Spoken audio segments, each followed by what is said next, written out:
कर्ण का जन्म किसकी अच्छाई और किसकी गलती की वजह से हुआ था?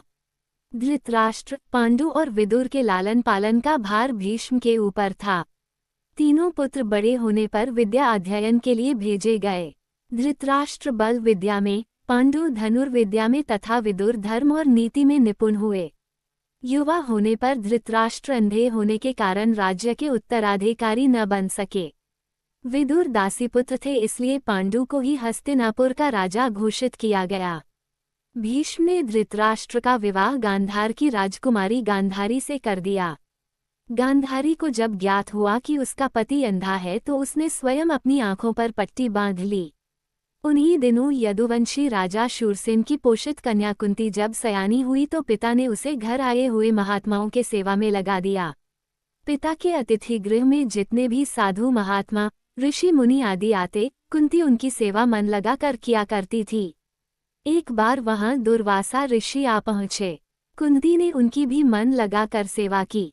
कुंती की सेवा से प्रसन्न होकर दुर्वासा ऋषि ने कहा, पुत्री, मैं तुम्हारी सेवा से अत्यंत प्रसन्न हुआ हूँ, अतः तुझे एक ऐसा मंत्र देता हूँ जिसके प्रयोग से तू जिस देवता का स्मरण करेगी वह तत्काल तेरे समक्ष प्रकट होकर तेरी मनोकामना पूर्ण करेगा। इस प्रकार दुर्वासा ऋषि कुंती को मंत्र प्रदान करके चले गए। एक दिन कुंती ने उस मंत्र की सत्यता की जांच करने के लिए एकांत स्थान पर बैठकर उस मंत्र का जाप करते हुए सूर्यदेव का स्मरण किया। उसी क्षण सूर्यदेव वहां प्रकट होकर बोले, देवी, मुझे बताओ कि तुम मुझसे किस वस्तु की अभिलाषा करती हो। मैं तुम्हारी अभिलाषा अवश्य पूर्ण करूंगा। इस पर कुंती ने कहा, हे देव, मुझे आपसे किसी भी प्रकार की अभिलाषा नहीं है। मैंने तो केवल मंत्र की सत्यता परखने के लिए ही उसका जाप किया है। कुंती के इन वचनों को सुनकर सूर्यदेव बोले, हे कुंती, मेरा आना व्यर्थ नहीं जा सकता। मैं तुम्हें एक अत्यंत पराक्रमी तथा दानशील पुत्र प्रदान करता हूँ। इतना कहकर सूर्यदेव अंतर्ध्यान हो गए। कुंती ने लज्जावश ये बात किसी से नहीं कह सकी। समय आने पर उसके गर्भ से कवच कुंडल धारण किए हुए एक पुत्र उत्पन्न हुआ। कुंती ने उसे एक मंजूषा में रखकर रात्रि बेला में गंगा में बहा दिया। वह बालक बहता हुआ उस स्थान पर पहुंचा जहां पर धृतराष्ट्र का सारथी अधीर्त अपने अश्व को गंगा नदी में जल पिला रहा था। उसकी दृष्टि कवच कुंडल धारी शिशु पर पड़ी। अधीर्त निःसंतान था, इसलिए उसने बालक को अपने छाती से लगा लिया और घर ले जाकर उसे अपने पुत्र के जैसा पालने लगा। उस बालक के कान अति सुंदर थे, इसलिए उसका नाम कर्ण रखा गया। कर्ण गंगाजी में बहता हुआ जा रहा था कि महाराज धृतराष्ट्र के सारथी अधीर्त और उनकी पत्नी राधा ने उसे देखा और उसे गोद ले लिया और उसका लालन पालन करने लगे। कुमार अवस्था से ही कर्ण की रुचि अपने पिता अधीर्त के समान रथ चलाने की बजाय युद्धकला में अधिक थी।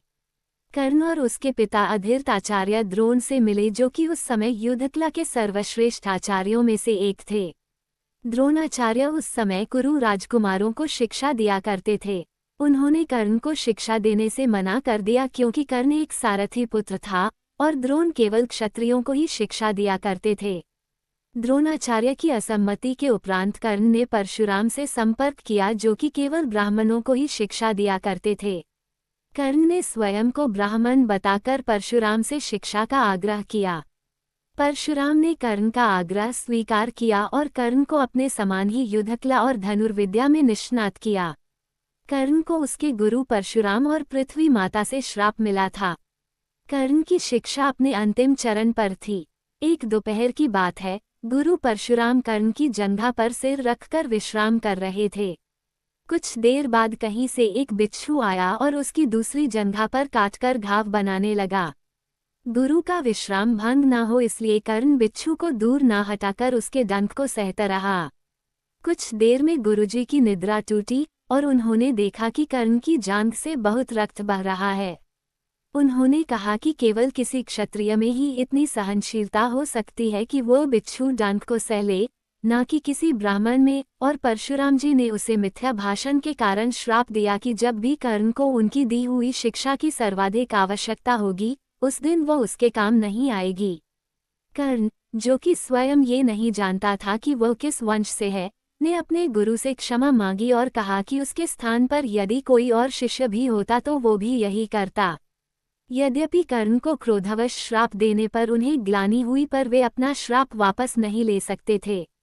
तब उन्होंने कर्ण को अपना विजय नामक धनुष प्रदान किया और उसे ये आशीर्वाद दिया कि उसे वो वस्तु मिलेगी जिसे वह सर्वाधिक चाहता है, अमिट प्रसिद्धि। कुछ लोककथाओं में माना जाता है कि बिच्छू के रूप में स्वयं इंद्र थे, जो उसकी वास्तविक क्षत्रिय पहचान को उजागर करना चाहते थे।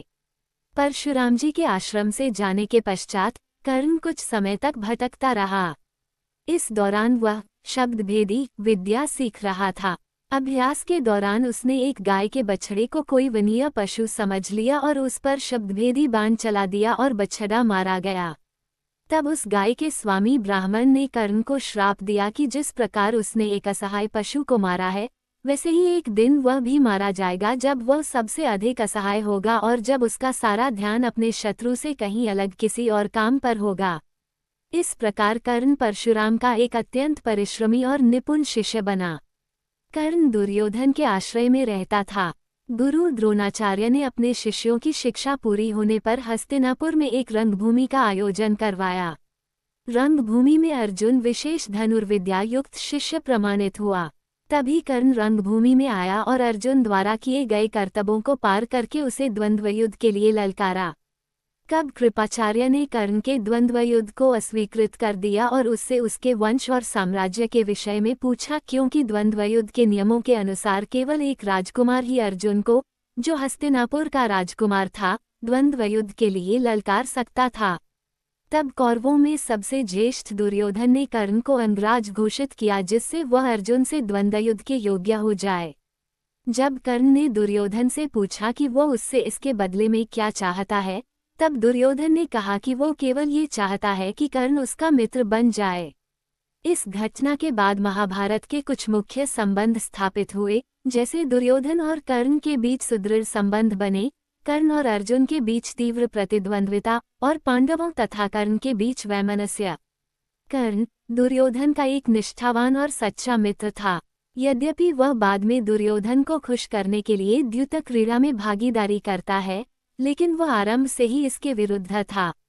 कर्ण शकुनी को पसंद नहीं करता था और सदैव दुर्योधन को यही परामर्श देता कि वह अपने शत्रुओं को परास्त करने के लिए अपने युद्ध कौशल और बाहुबल का प्रयोग करे, न कि कुटिल चालों का।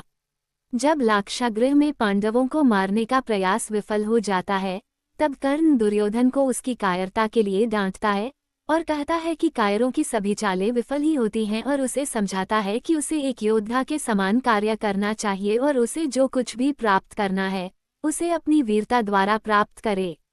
चित्रांगद की राजकुमारी से विवाह करने में भी कर्ण ने दुर्योधन की सहायता की थी। अपने स्वयंवर में उसने दुर्योधन को अस्वीकार कर दिया और तब दुर्योधन उसे बलपूर्वक उठाकर ले गया। तब वहां उपस्थित अन्य राजाओं ने उसका पीछा किया, लेकिन कर्ण ने अकेले ही उन सबको परास्त कर दिया। परास्त राजाओं में जरासंध, शिशुपाल, दंतवक्र, साल्व और रुक्मी इत्यादि थे। कर्ण की प्रशंसा स्वरूप जरसंध ने कर्ण को मगध का एक भाग दे दिया। भीम ने बाद में श्री कृष्ण की सहायता से जरासंध को परास्त किया, लेकिन उससे बहुत पहले कर्ण ने उसे अकेले परास्त किया था। कर्ण ही ने जरासंध की इस दुर्बलता को उजागर किया था कि उसकी मृत्यु केवल उसके धड़ को पैरों से चीरकर 2 टुकड़ों में बांटकर हो सकती है।